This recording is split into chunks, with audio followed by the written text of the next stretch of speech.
এই মুহূর্তে সরাসরি ছবি দেখতে পাচ্ছেন বোলপুর থানার অন্তর্গত অজয় নদের তীর থেকে উদ্ধার হওয়া দ্বিতীয় বিশ্বযুদ্ধের বোমা নিষ্ক্রিয় করলো ভারতীয় সেনাবাহিনী। সরাসরি সেই ছবি দেখতে পাচ্ছেন এবং সরাসরি সেই ছবিতে দেখতে পাচ্ছেন দৃশ্যটা কত ভয়াবহ, কি পরিস্থিতি তৈরি হয়েছে। সরাসরি সেই ছবির মধ্যে দেখাচ্ছি। প্রায় এক মাস আগে বীরভূমের অজয় নদের যে তীরবর্তী এলাকা রয়েছে লাউদা গ্রাম, সেই লাউদা গ্রামের নদীর তীরবর্তী এলাকা থেকে উদ্ধার হয়েছিল এই দ্বিতীয় বিশ্বযুদ্ধের বোমা।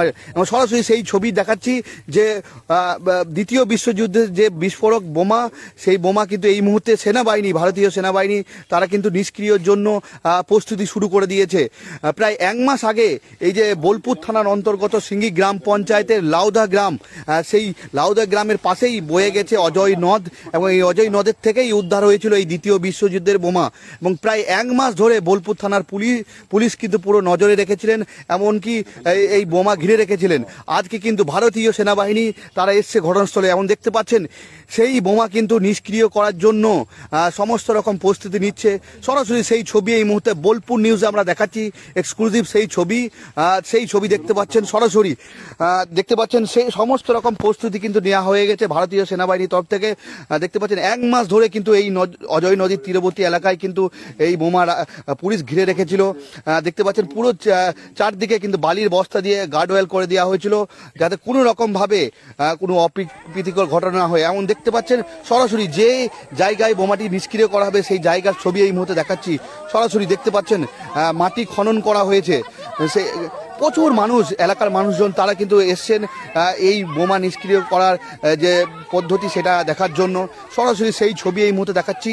প্রায় এক মাস আগে বোলপুর থানার অন্তর্গত সিঙ্গি গ্রাম পঞ্চায়েতের লাউদা গ্রামের অজয় নদের তীরবর্তী এলাকা থেকে ঠিক সামনে যে ছবিটি দেখতে পাচ্ছেন, ঠিক এই জায়গা থেকেই কিন্তু এই দ্বিতীয় বিশ্বযুদ্ধের বোমা, সেই বোমা উদ্ধার হয়েছিল এবং পুলিশ কিন্তু সেই বোমা কিন্তু ঘিরে রেখেছিল। আজকে দেখতে পাচ্ছি আমরা ভারতীয় সেনাবাহিনী তারা এসছেন এই বোমা নিষ্ক্রিয় করবে এবং প্রচুর সংখ্যক গ্রামের মানুষজন তারা এই বোমা নিষ্ক্রিয় করার জন্য তারা কিন্তু ইতিমধ্যে ঘটনাস্থলে রয়েছে দেখতে পাচ্ছি আমরা। এবং সমস্ত রকমভাবে নিরাপত্তার প্রস্তুতি নেওয়া হয়েছে ভারতীয় সেনাবাহিনীর তরফ থেকে। পাশাপাশি বোলপুর থানার পুলিশও রয়েছে। পুরো পরিস্থিতি যাতে কোনো অপ্রীতিকর ঘটনা না ঘটে তার জন্য সমস্ত রকম পদক্ষেপ নেওয়া হয়েছে দেখতে পাচ্ছেন। সরাসরি এই মুহূর্তে সেই ছবি দেখাচ্ছি আমরা, সরাসরি ছবি দেখব, এই বোমা নিষ্ক্রিয় করা সেই ছবি দেখব।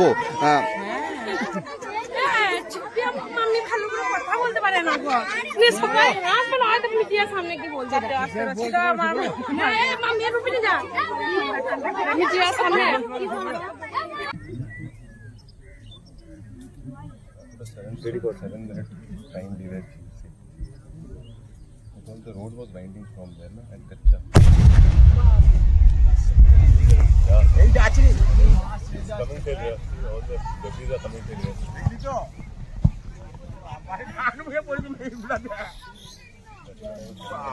কি অবস্থা রে কবি যেমন কি অবস্থা গো আবার হবে আরেক হবে বাড়ি কি অবস্থা গো ওখান তো আপনি আরো সরে যেতে বলছিল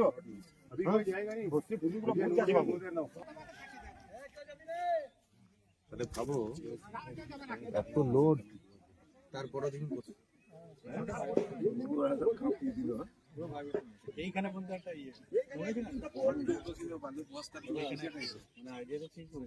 বোমাটা উদ্ধার হয়েছিল বেশ কয়েক মাস আগে। হ্যাঁ, কতটা আতঙ্কের মধ্যে ছিলেন? আতঙ্কের মধ্যে আপনার গোটা এরিয়াটা জুড়ে আপনার আতঙ্কতার মধ্যে ছিল। কিন্তু আমরা তো কোনোদিন ভাবি নাই যে এটা বোমা বটে। আমরা ভাবছিলাম কি না কি বটে, একটা জায়গা কিছু জিনিস বটে হয়তো। নদীতে আমরা নিয়ে খেলা করেছি ওকে নিয়ে, তাই হ্যাঁ তোলাপড়া করেছি, নিয়ে এসেছি আকারি করে ধরে ধরে, তারপরে এক জায়গায় জড়ো করেছি। তার জন্য তারপরে এখন জানলাম তো বোমা আগে ফাটাইলে যখন ফাটলো, হ্যাঁ ফাটলো যখন। এখন কেমন মনে হচ্ছে? এখন দেখুন এই কিরম হয়েছে, আপনার একটা গোটাই তো একটা নদীর মতো ইয়ের মতো করে দিয়েছে, পুকুরের মতো করে দিয়েছে মাটিটাকে। তাহলে এইটার আতঙ্কতে আমরা মরছিলাম। প্রশাসনের উদ্দেশ্যে কি বলবেন? প্রশাসন উদ্যোগে আমরা কি বলবো, আপনার কি জানা আছে আমাদের প্রশাসনকে? প্রশাসন যে এসেছিল এইটাই বাহাদুরি আমাদের, এটা পাঠিয়েছে এইটাই বাহাদুরি। হ্যাঁ, আবার কি আজ থেকে তো আতঙ্ক কেটে গেল। আজকে থেকে হ্যাঁ একটু আতঙ্ক আমাদের কাটলো। আপনার নাম? আমার নাম উমর মোল্লা, বাড়ি বাড়ি ঘিদ।